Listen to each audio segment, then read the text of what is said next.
Welcome to Interstage Left. I'm your host, Yvette Monique Clark. This is the spot where we kick it about all things theater, from on stage to backstage and even under the stage. We're talking stories, craft, and the passion that keeps the theater world alive. Let's get into it.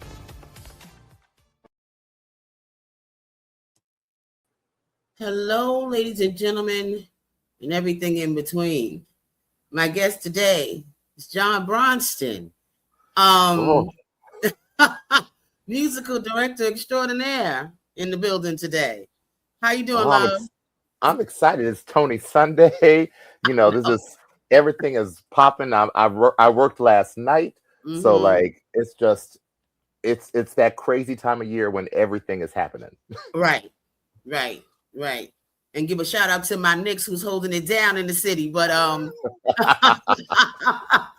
people running wild in the streets these days because of it. Wild in the streets. It's been 27 years. Let us have a minute. So thank you, first of all, for agreeing to do my podcast with me today. I was so excited to be asked.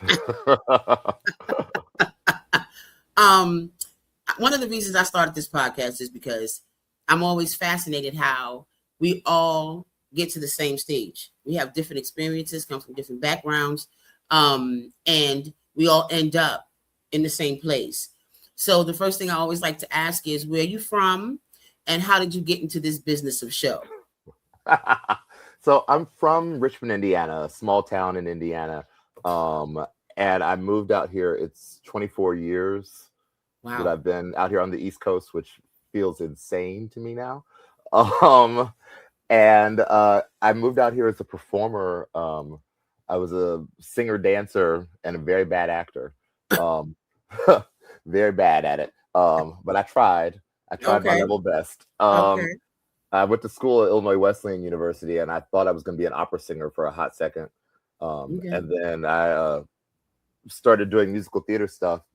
And realized they already had a Brian Stokes Mitchell and a Norm Lewis.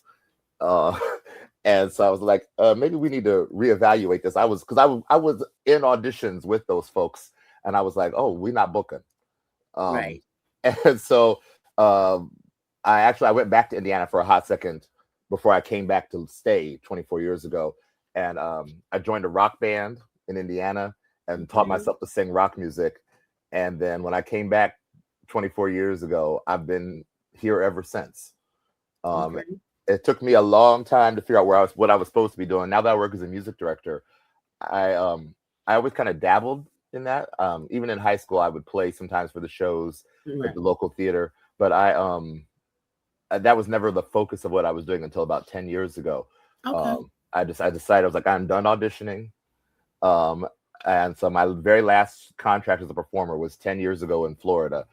And I retired from doing that. And I was like, now we're going to be a music director and we're going to see where it takes me. And, and it did kind of what I wanted it to do. I made my Broadway debut. I made my real off-Broadway debut.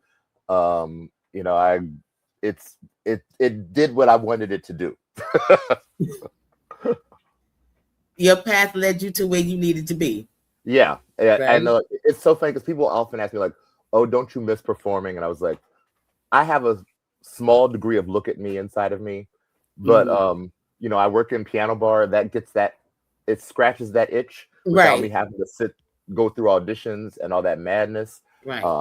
I feel for actors sincerely because I was like the process that they have to go through to get the jobs is so bonkers.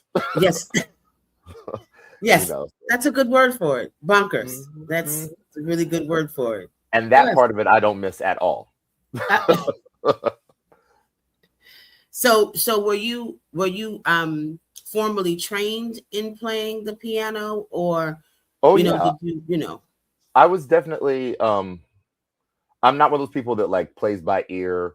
I was a church musician to a degree, but my church background, I was AME, so we had sheet music. It was one of those situations, a lot of folks just they could sit and play. I envy that. I try to do that. I do a little of that, but not at the degree that people that grew up in that tradition do. Like Right. I want to have some sheet music in front of me. So Yeah. musical theater is a very good place for me to be at. Yeah. That church playing on the fly is a special skill. You know, like I do it some in piano bar, but like it is truly not my calling. And so, you know, I admire people that they hear stuff and they're like, immediately they sit down. I hear it and I got to sit and work it out. I'm Yeah.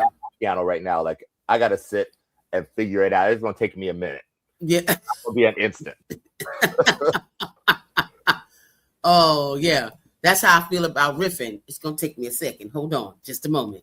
You know, it's funny to me because like I used to be that way about riffing, and I've gotten to the place where now I can kind of go on the fly now. I might occasionally lead myself astray, but I can generally go on the fly. I don't have the end note, y'all. Hold on just a minute. Yeah, I find it.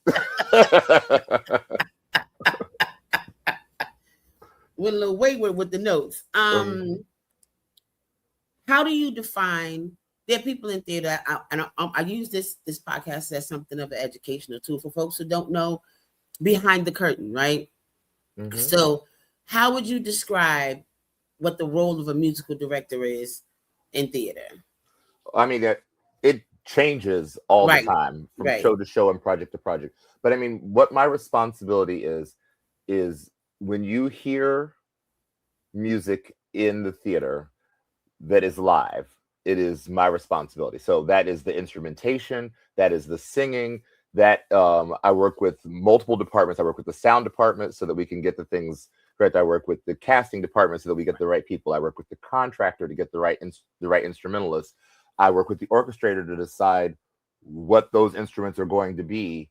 I work with the arrangers, and sometimes I am the arranger, depending on the project, to make the dance music happen, and sometimes the orchestrations, although I try to avoid that if I possibly can. Yeah. And what the dance music is going to sound like. I love doing dance music arranging. I wish I got to do that all the time. I love working with dancers and with choreographers.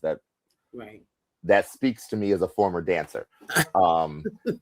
You know, and so like I am normally brought on pretty early in the process, as people are kind of ideating the shows. And then I work through the casting process with the director and the producers and the casting team to find the right people. And it's always like everybody has their lists, and then we're seeing the people from all the various lists, as well as people that just walk in off the street and audition for us. You know, we're always like in discovery mode. Like, who can we find that's exciting, or who did we forget about that, like, let's get them back in the room, and building out a team that makes some kind of sense on a show. And then after that, it's starting rehearsals. It's teaching all the materials to the cast. It is teaching the music to the band, putting the band together with the cast. And a lot of times in my work, I do a lot of shows that are actor musicians. So we get to, you know, that's a separate headache, but also a joy that we get to hear the music in something like its final form really early in the process. I really love that. And I wish that I always am advocating for more people of color to be actor musicians. You know, I say, if you have ever touched an instrument, consider yourself an actor musician. And that means a tambourine, whatever you have ever touched, write down on your resume that you're an acting musician, because I need you. And especially for Black folks, I have discovered people are always discounting their ability with an instrument. They always act like, oh, I played that in high school. I haven't. Like, then you are an actor musician. Try it. Pick it up again. You know, we got the whole rehearsal process. I don't expect on a lot of the projects I do for people to come in on day one and play it down. Like, you know, like, it's not that kind of thing. It's normally, we have the time to get you to where you need to be. And so I'm always like advocating, like, say that that's what you were willing to try to do, and we can get you. We can get you into the thing. Yeah, I can play the fish. That's all I can play. I'm pretty spiffy at the tambourine. Girl, I tell people that's my best instrument is the tambourine. Like, I play a piano, but like, put a tambourine in my hands, I'm about to go to town.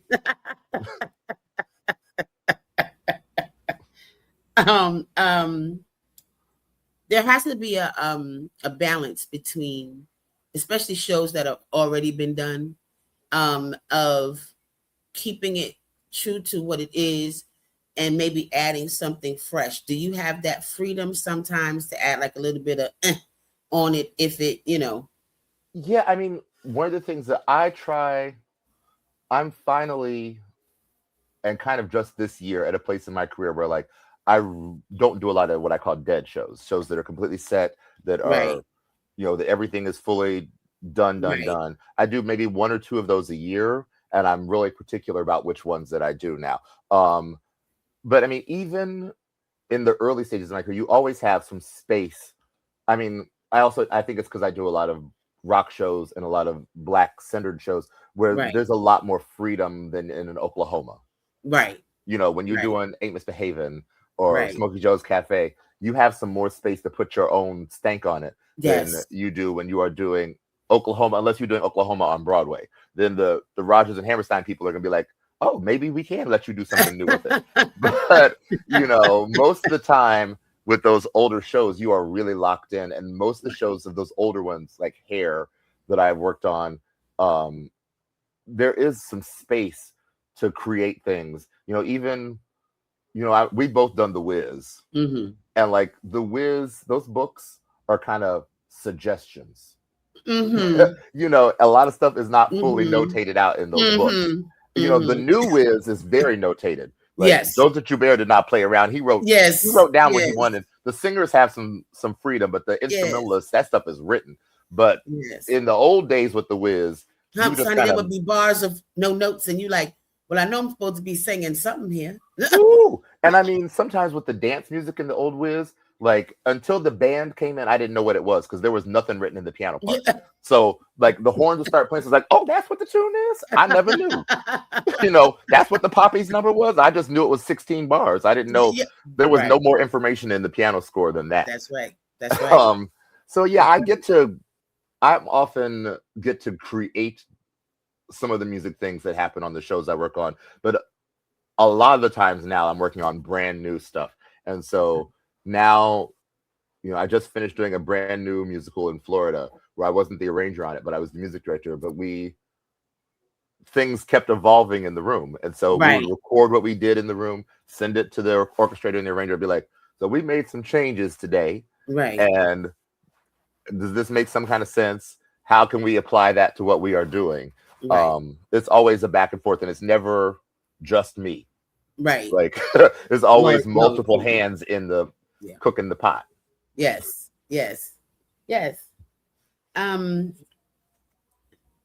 you first get a score, like, how do you get into it? Like, what are you listening for? Like, do you pick up do you go straight to the piano, or do you, because you can read, do you just like get into it, or do you just immediately start playing it? How do you, I go to it, I play and I sing through the score. Like I want to get an idea of what it's going to feel like on a voice. And I'm a bass, so like it's never written for me. Right. It's never in my vocal part, but I'm gonna try to like approximate what it's gonna be. Right. And my process is I go to the writer or the arranger and I say, what was your thought? Because a lot of times on the page, it's hard to get an idea of what the thing is. Like there was on the last show I was working on, there was this song that we taught, and I was like, it sounded like an Irish jig. And I was like, this is a very black show. And we kept singing the song, and I was like, I don't think that's what he intended. And then he was like, oh, I kind of had in my head the film version of The Wiz when they are like, I want to be seen in green. And I was like, oh, that's what this is supposed to be? I was like, we got to start over. I was like, and so we did, but like until such time as he told me like what the world of the piece was supposed to be. Right. So that's a lot of the times it's like asking people, what have you been listening to as you were building this? I ask singers all the time. I'm like, when I'm casting, I was like, what is it that you listen to? Because I need to know what kind of musician you are and where where your headspace is at. Right. Somebody that spends their time listening to Samara Joy is a very different singer than somebody who their main thing is Whitney Houston. And I just need to know what you listen to, what excites the people that are building the music, so we can all get on the same page and make something that sounds good. Right. Huh. All right.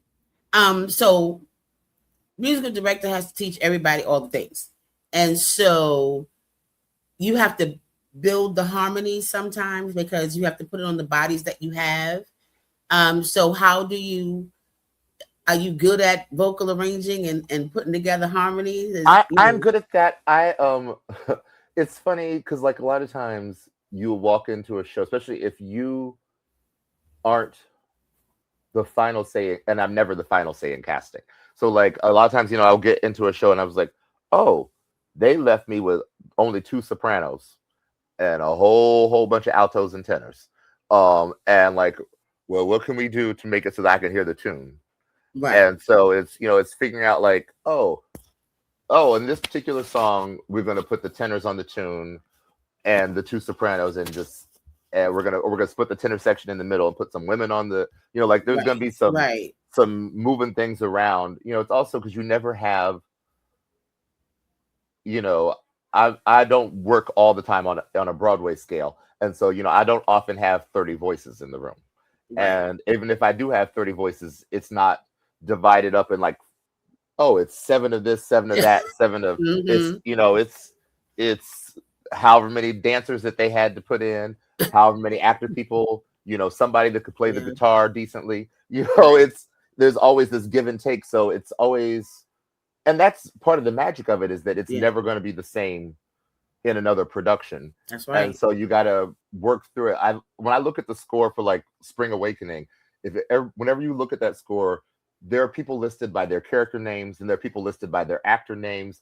And everybody in that show had an individual track. Like no one was like, I sing soprano in this show. They were, in this song, I sing this 3rd soprano line. This one I'm singing alto 2. Just this one little place. I got this one little kind of tenory solo. That book is crazy. And it's one of those books that's crazy that because they set it on those individual people, and you're never going to have that combination of folks. So you just got to go through song by song and say what sounds good with these bodies, and be open to that. I've become more and more successful as a music director the more open I am to like, what can we do with the people we have, because that everybody's talented, and so you just got to find the things that they are good at and put that combination of skills to work in that room. Absolutely. What do you do? What's your approach when a performer is struggling vocally or musically? It kind of depends on what the struggle is. I am very open to like, we can make changes to a degree, like we can change the key. Sometimes we can say that riff is not necessary, or that little moment, we can find an alternate version of that. Because I really want, nothing is supposed to be your last gig. So like I don't want to give somebody something that like they are hurting themselves trying to get through it. And I trust that most of the time we have cast the piece in a fashion where the adjustments we are making are not damaging the piece. So like I'm just, because also when you're working with a score that's set at all, those were just the things that somebody did in a previous production. It can't always be the end all be all last say in how that's going to be, because if somebody else had been in that room, they would have done something different too. The books would look different. So most of the time at this point in my life, I'm empowered to make those kind of changes. And I think that most of the time people have more ability to mold the things to the performers than they often do. They just don't know that they're allowed, and it's one of those things like, the licensing agreement says you can't make certain changes, but the changes we're talking about are not violations of the licensing agreement. And most of the time, people don't change the key because they're like, "Oh, I got to mess with these orchestrations." Most of the time now, the producers will pay for it, and if they won't, it's work I have to do. Right. And so, if they're not paying for it, I'm gonna pay for it in my time. Yeah. But either way, it's part of the process of making the thing really work. No one feels, you're not tied to the blocking suggestions in the script. And it's a lot of times people act like everything in the score, every last little thing is gospel. And sometimes it is, but most of the time there are things that you can do to make the actor shine, to make the performer, like I'm at the end of the day, my goal is to tell the story. Right. And I've never had a show where like the story depended on one note. Mm-hmm. Like you can make choices and let's see what the story is that we can tell with these bodies on this day. And also so that we can do it 8 shows a week. Absolutely. That's the tea. I mean, I'm always mystified by actors that sometimes they will come in and do something that they know they cannot do consistently. Yeah. And people do that in auditions all the time where they're like, "Ooh, I have this one thing I can do sometimes." And that's what they do at the audition. And I'm like, I was never that person. Like I was always like, I'm going to sing at an audition what I can actually do in a show. Yeah. Because I don't want to get in the room and be like, that I did it that one day. I don't know that I can, we might have to look at some alternates. Like I want to be able, because also the thing that you can do 8 shows a week is exciting. Yes. That's the thing, is that people get so in their heads about like, the thing that you do well is exciting and it's enough. And I just, people really need to trust that they can be enough how they are. Yeah. It's always that I'm trying to find the people that, that excite me, but it's not the highest note that excites me. It is not, the triple into a somersault. It's, it's the personalities. It's the people that I want to work with. Those are the people that, like I'm just excited to get to be in the room with those people and to make the stuff happen on them. Right. Absolutely. Yeah. Sometimes it's about who is directable as opposed to who is super talented, because then I can't get the work out of you if you're not willing to do the thing. Like, I mean, I was just recently going through my database of performers and music people, and then like all the people that I have worked with in 20 some years, there are only like 3 people on my do not work with list. And like, it's not because they weren't talented. Right. It's because they would not participate. Right. Is at the end of the day, like, and I just, life is too short to like have to feel like you are beating your head against a wall. Yeah. Or they were also sometimes people that like you would give them direction and they would do something entirely different in the show, which is it's one thing you make a choice. Let me give you a note. Let me give you some direction with it. But for people to like consistently do something different than what we had set. Yeah. Especially after you have said something to them, I'm like, we just can't. The non-note takers, we love those. I mean, the furious note takers, like the I'm not going to do it that way. So that's, but that's literally 3 people in 20 some years of work. That's a good run.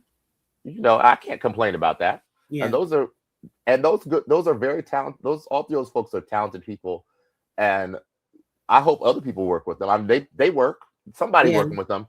Yeah. I just don't want to. Yeah. And that's a fair assessment. Mm-hmm. I mean, the cast of singers, the people who sing in the show, how do you build a trust with them? in that room during the rehearsal process? I mean, a lot of the time I am blessed that there's at least one person in the room I have worked with before. Okay. But even in situations, that's not always true. I did a show this past year where like all the actors in that show were brand new to me. But me personally, I bake. That's one of the ways that I like ingratiate myself with companies. I will say that if you worked on a show with me and I didn't bake anything, and it was for any length of time, I probably did not have a good time on that show. Like my husband is always like, he's like, I know you like these people because your kitchen is full of flour. You got all kinds of stuff going on coming out your kitchen. But generally speaking, I am the one creative on the show that is there from the very beginning to the very end most of the time. Like, the director starts at the beginning and then they go away. The stage management comes in not during the casting process, but comes in only at rehearsals, and then but they're and the crew, they come in just when we are in the theater. Right. I am there from casting to closing most of the time. And so I also am the person that ends up being the go-between, between departments and between cast and creatives and crew people. And so part of my job is to, I mean, not every music director, and I know some that are very specifically, they keep it all business. I don't work successfully that way. Like I enjoy the relationships that I build with the people that I do stuff with. And so I want to get along with people. I want to go out and have a coffee after rehearsal, or a cocktail when it's appropriate, and and to break bread with people. I like the people that I get to work with. I like actors. I like designers. I like, those are fun people for me. So that's not a hardship on me to purposefully build those kind of relationships from piece to piece, and to keep in touch with people. I see 100 to 150 shows a year, and a lot of the shows I see, it's not just whatever's happening on Broadway, although I see as much of that as I can on and off Broadway, but it's catching up with the people that I have done shows with in the past. I just saw Indian Princesses at the Atlantic 2 days ago. Beautiful new play. But an actor in that is somebody that I met 26 years ago. Before I fully moved here, I choreographed a college production of Parade. Okay. And he was Leo Frank in his college production of Parade. He and I have stayed friends, stayed in contact all these years. I saw the show that he wrote a couple years ago. I saw a show that he was in at the Public just this past year. I keep in touch with those people all the time as much as I possibly can. Like, it's the joy of Facebook is that you're able to kind of keep track of what people are up to on social media, and then I try to follow that up by seeing the work they do whenever I can, anyway. Yeah.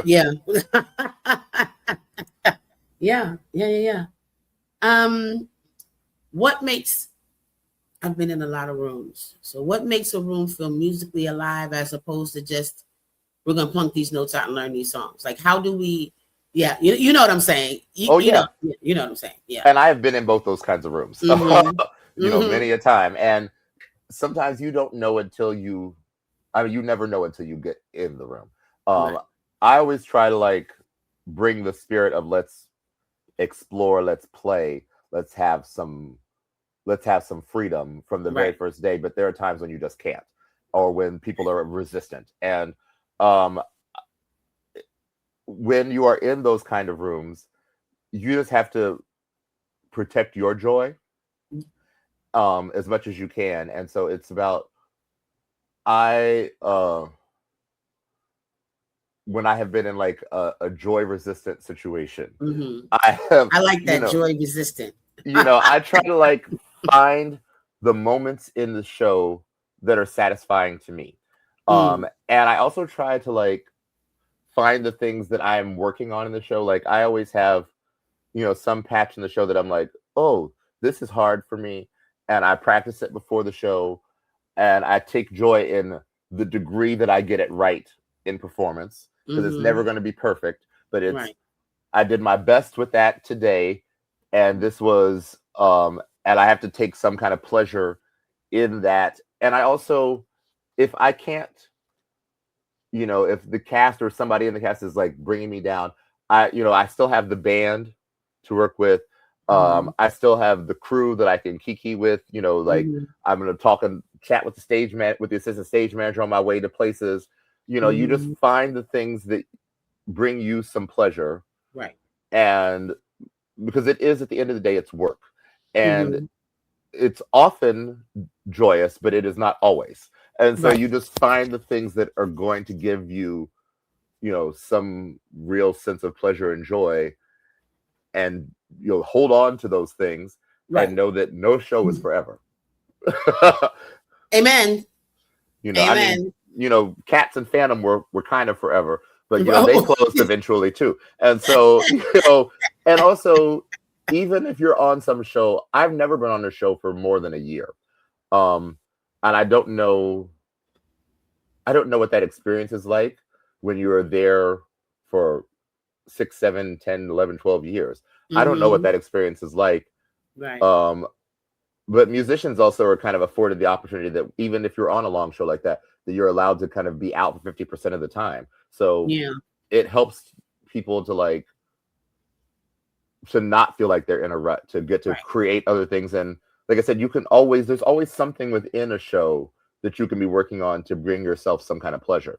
And so that's very literally, I've never been on a show where I didn't have at least something that I wanted to look at every day before the show. Okay. And I also, when I was in shows, I would pull out my score and my script once a week and just go through it again, just to remind myself of, because, people be drifting away from the stuff sometimes. And it's useful for, it was useful for me to remind myself, like, oh, yes, that word, you've been getting that word wrong in this, in that line, weeks. And, oh, why didn't somebody say something to me? Because it's one of the things, my ear, because I'm also a lyricist to a small degree, but my ear is really attenuated to the lyrics to a show. So it bothers me when people get lyrics wrong. And it bothers me to a larger degree than it should. So I try not to ruin people's lives over, to be constantly if it's this and not that. I'm not trying, because it's not, but I do give notes about it, but I'm not overtly pedantic about it. But I notice, I truly do notice that kind of thing. I notice it in Piano Bar. I'm like, y'all been singing Natural Woman for 30 years. How do y'all not know the words to Natural Woman? Because they learned it wrong in the first place. Right? And, it's just one of those funny things that and I also recognize there are things that I went back to play a show that I had played before, and I was like, oh, baby, that was not that piano riff. You thought that was what it was. John, that what you was playing before, that was not it. You need to look at how did I ever think that was what it was? I just was happily playing that little groove, and that wasn't it, John. So you got to go back and look at it on occasion. Yeah, you sure do. So you mentioned that. So what's one of the hardest scores you ever had to play? Woo! Oh, that's easy. The Color Purple. Really? The Color Purple. Those Joseph Joubert piano charts are no joke. Wow. Because they're so detailed, and they are just there are things in it that I aspire to get right. Wow. Is what it is. The song The Color Purple, there are little lifts in it that I'm the piano just hopping back and forth, and I'm I'm gonna do my very level best. Right. But on my best day, I'm gonna get 97% of it right. Okay. And I just know that and there are Smokey Joe's Cafe is a book that I will never play every single note in that Fools Fall in Love reprise. That's my jam right there. never in a million years am I gonna get every single note in that. I'm gonna get a lot of them. It's gonna sound good, but like I know that it's gonna be all right. But I know that I am never gonna get every note in that. When I do Amos Behavin', a lot of that score is kind of suggestive than the notes. Yes. And I have gotten to the place where I feel very confident on that show. But I know there are people like our friend Kenny Green. He plays that show down. Like when I watch him play it, I'm like, dang, that's rude. Like I'm doing good with it, but I was like, baby, he play it down. But it's also because it's not all written out, and so like, his touches in it are they're that's next level on that show.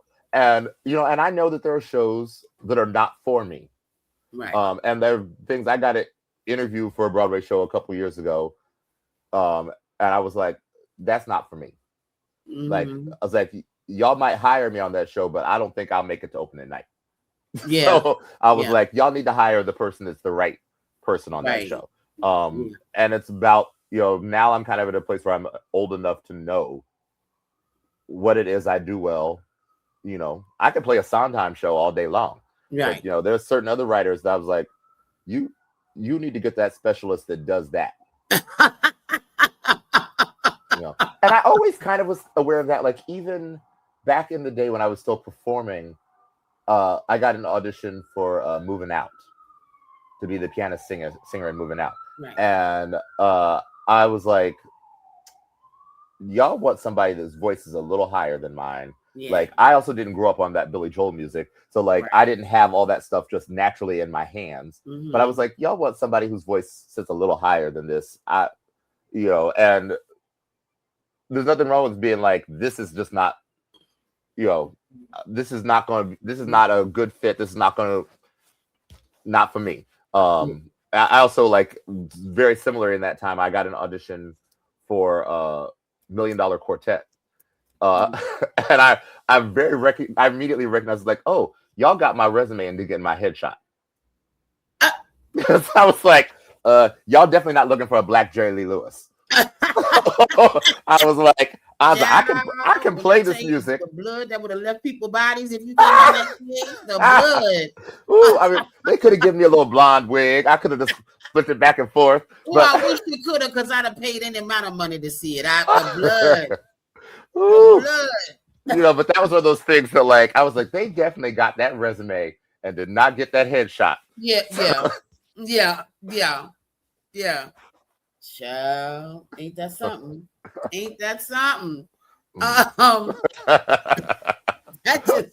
I can't. You just have me imagine you with a blonde wig. Just throw my foot up on the piano and playing just like great balls of fire. Woo!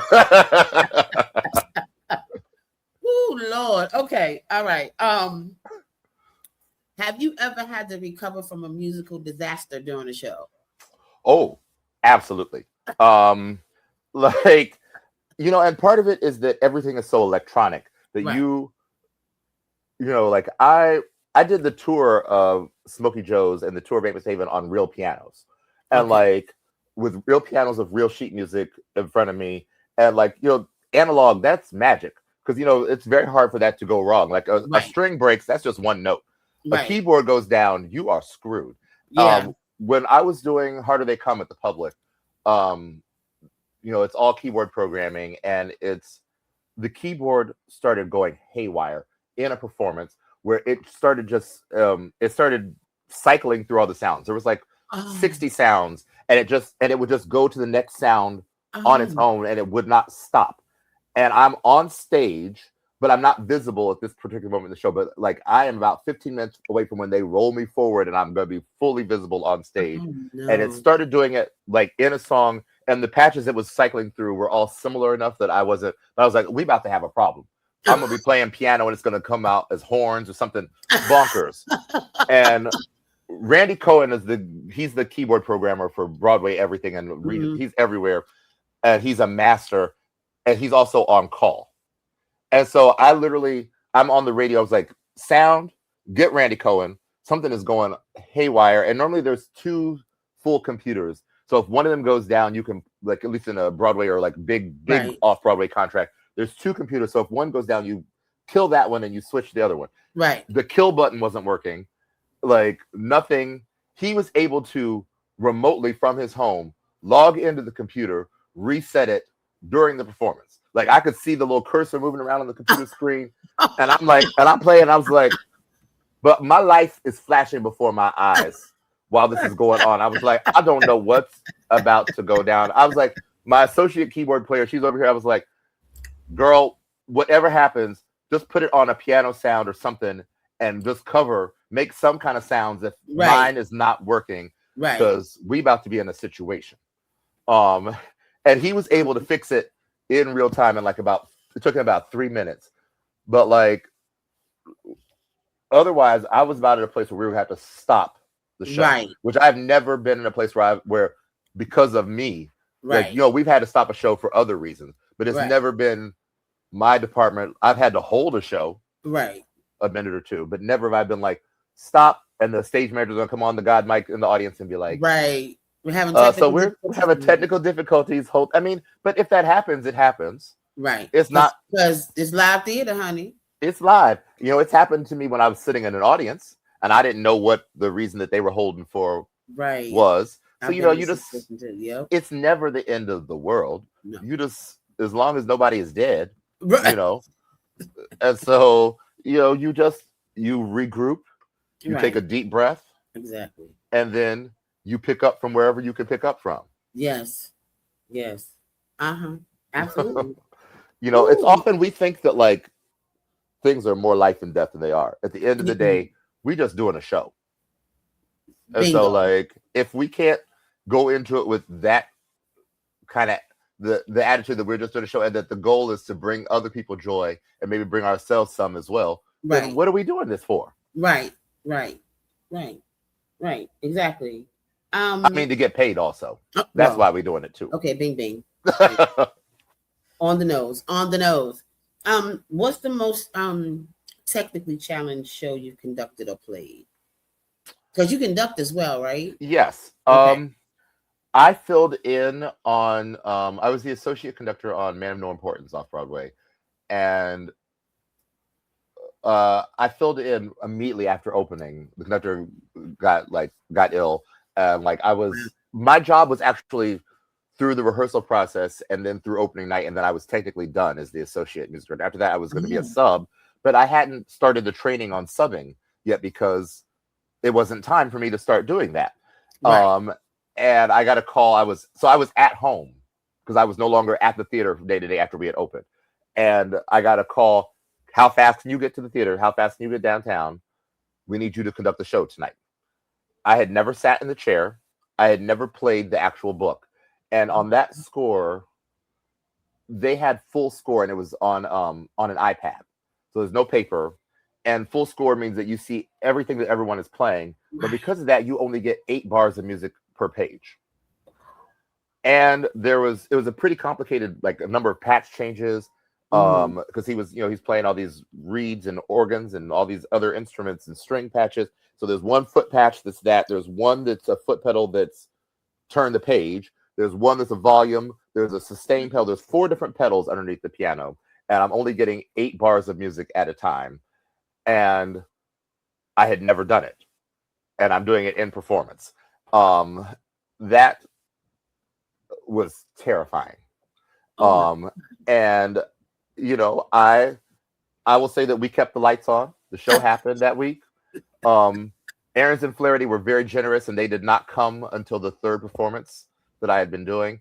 And I actually, that night, I stayed up overnight and wrote a new book that was just the piano parts. Okay.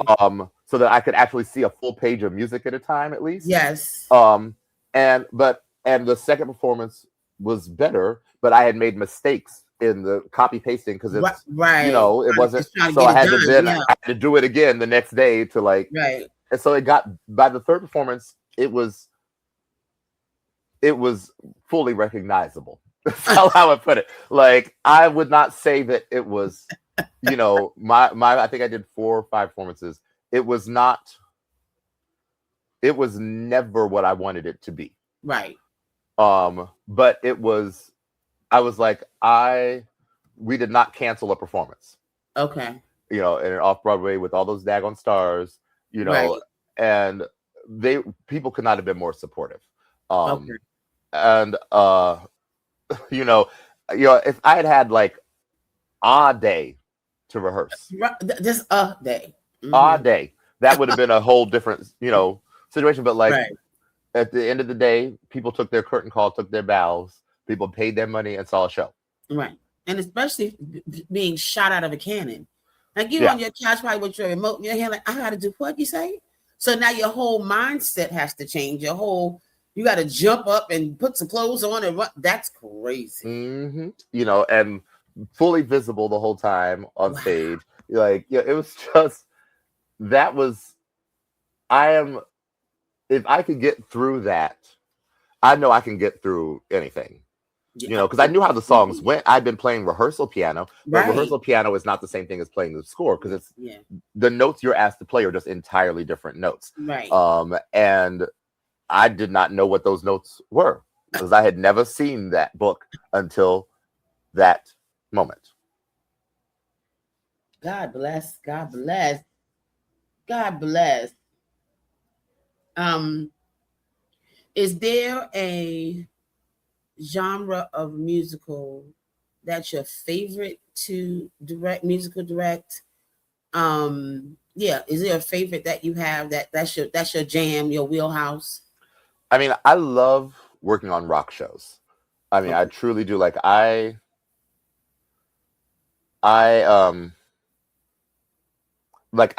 the sound of guitars. I love working with guitarists. I love working with drummers. It was from my period of time working as a frontman for a rock band.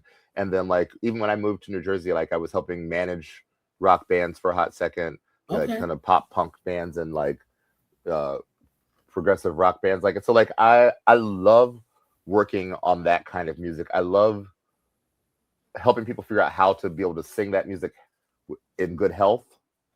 And I love the freedom, the rhythmic freedom of it. Like, I also think that like I'm a really rhythmic piano player. Like I'm not a flashy piano player. I don't go up and down the keyboard 27 times. Right. And I don't do that as a singer either. I'm not a wildly decorative singer either. Right. But like I am in the pocket rhythmically is where I try to be. And so like I'm a drummer at heart, I think. And so working with that kind of music really satisfies me. And I love, when I'm talking to a composer or somebody and like I was like, oh, we have similar tastes in rock stuff. Let me get on a 90s rock musical or early 2000s rock musical. I'm going to tear it up. That was even working on the Tina Turner show. Like, the first half of that is soul music, but the second half of that show is rock. Yes. Tina in the 80s and 90s is rock music. Yes. And that was great for me. I did not know. I came on that that was a speeding train that I hopped on in the middle of during the pandemic. Right. But like that was a great fit for me. I love working on that musical Hair so much, but I'm kind of at a place where I don't know that I will take it anymore. I kind of know too much now.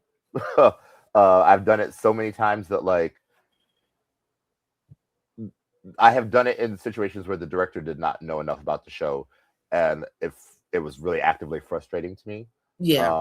I mean, and that's not always been true on it, but like I definitely have done it in a situation where I was like, it's weird for me to know more about the show than the director does.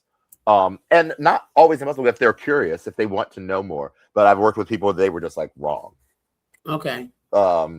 They just did not have the knowledge, the cultural knowledge, the background of it. Like I was blessed. I got asked to music direct Jim Rado, the writer and original co-writer and co-star of Hair, his memorial service to the public. And I had worked with Jim on the tour of Hair, but not on the Broadway company. So I was surprised that I got the call, because it was like the cast of it, the people that were singing in it were people that were in the original Broadway Hair in 1968 and in the Broadway revival. Right. Like I wasn't around in the '68 one, but I was around during that Broadway revival. I just didn't have nothing to do with it. Right. And Right. so, it's like Casey Levy, like she is singing Aquarius at this thing. It's like it's wild. And I was like, they look at me like, who is this dude? But like I know that show forward and backwards, and I was like, so I love working on that kind of music. Hair is also wild because like other than the horn parts, nobody gets any information. You just get together and the band just has to jam and figure it out. Right. And so I love getting to build that show. Yeah. I love doing it musically. I just, like I said, it would have to be a special director for me to be willing to do it at this point in time. Okay. All right. That's fair. So if somebody got a really great idea, let me know. Well, let you know. Okay. Pitch it to me. When I put this out in the atmosphere, maybe that could, yeah. But also, watch and be like, let's do that. I might be like, that don't sound like the hair for me. And and that's fine. It's gonna be somebody's hair. I'll probably come see it, but like, I also got nothing to do I'm with it. Finally at the place where I can be like, yeah, I don't get what you're trying to do, and so you need to work with somebody that's gonna get you. Yeah, that's gonna be right on your same page. Yeah. Mm-hmm. Is a Broadway pit different than like a regional theater pit? Is it more intense? Is it more, like, is there a level? There's levels to this, yes? No. It's okay. It's funny to me, even in a community theater, generally speaking, the musicians are professionals. Okay. I mean, like, it's rare that the musicians don't get paid something in any setting. Right. So like, I mean, like, I have only dismissed a musician in a regional contract. I've never in New York. Because I mean, the base level of musicians here is so high. Yeah. But generally speaking, the work is about the same. And if it sounds good, it sounds good. Like I want, so like, I mean, like they are very comparable.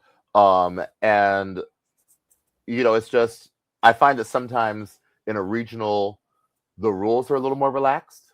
People be showing up when they want to show up sometimes. Oh, no, that's not good. Although I will also say that on Broadway, people don't have to show up until downbeat. Well, like in a regional theater, they are required to be there a half hour before a lot of times. And so they come in as they come. But like on Broadway, if you're not in costume, you have to be there at downbeat. You're not special. It's not like the actors where they have to be there in advance. Right. Which is also scary. Yes. Because you're like sitting there like, where they, like, I mean, I know the people that kind of run late. So those people, I hope they're going to be there a good 10, 15 minutes before. Right. I know the folks, and I don't find that people walk in right at downbeat. But even sometimes in a union house in the regional, it's been 5 till, and I can't technically call them. I mean, I can because I have a relationship with that. I can text, but like, like they're not late. They're just, that's when they're getting there. But that's scary. That's the difference between a regional. Yeah, like is that union contracts for musicians, they're also allowed to miss 50% of the shows.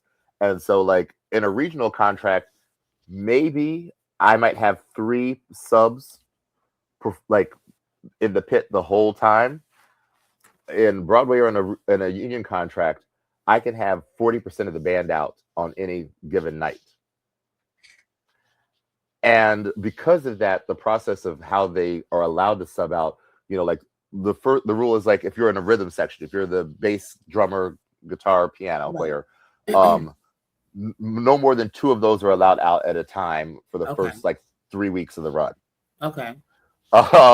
And whenever there's a sub, no one's auditioning, so they get to play the show. And at the end of the show, I can say whether or not they're allowed to come back. And I've had that in New York where I had a drummer that I was like, no, at intermission, I was considering having my guitar player hop on the drums. I was like, ooh. Oh, that's like, crazy. Yeah. So I was like, at the end of the show, I was just like, no, he can't come back. And that happened in New York. That ain't never happened regionally because the process is slower regionally, so it's not so high stakes and silly. Yeah. So I also have this thing about asking folks, how do you feel about AI entering the chat? Pardon the pun.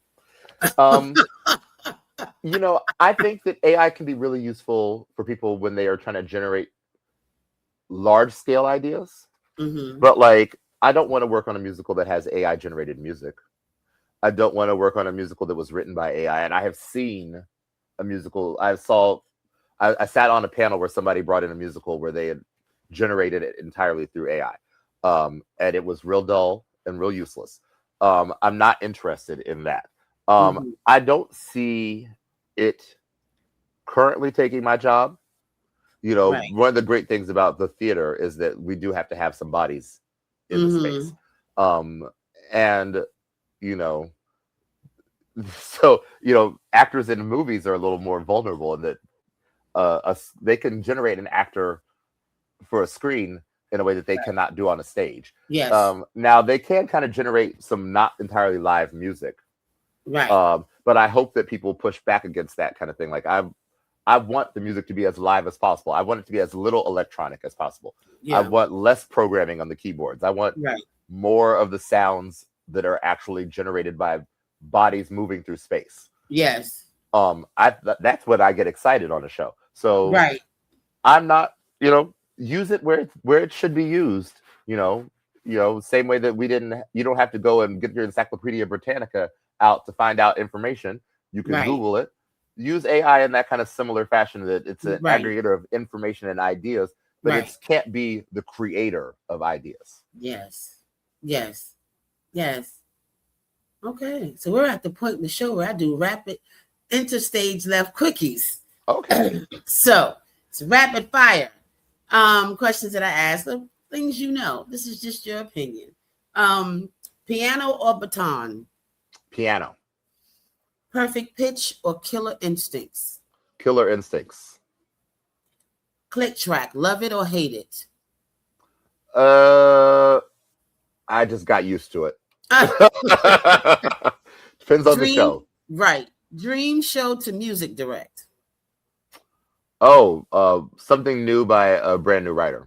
And I'm working with one right now, so I'm very excited about it. Okay. Can't talk about it yet, but it's coming. All right.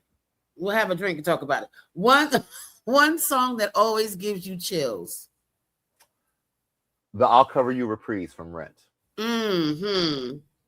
Worst rehearsal habit? Being on your phone. And I've been guilty of that too. So, you know. Broadway or experimental theater? I believe that it could be both. Okay. But I love a Broadway paycheck, but you know. Hey. Thank you so much for being on my podcast today. Oh, it was a joy. It was cute. It was fun. It was fun. Yes, it was fun. I learned some things today that I did not know, and that's why I do it, so I can learn some things. And everybody else needs to know about what happens before the curtain goes up. Absolutely. You know what I mean? I also hope that people realize that there are so many openings and opportunities that people keep themselves open to different things. Like, that's one of the things that I have been very blessed by, is that, like, I kept changing jobs because I just kept open to what was possible. Right. You know, I don't know that being a music director is my final job. I keep saying I might become a producer in my next the next phase of my career. You know, and so that might be 5-6 years away from, you know, that might be moving where I'm going to. Right. Absolutely. Well, I know I'll see you soon. Absolutely. All right, Lovey. Thank you for having me. You're welcome. Anytime.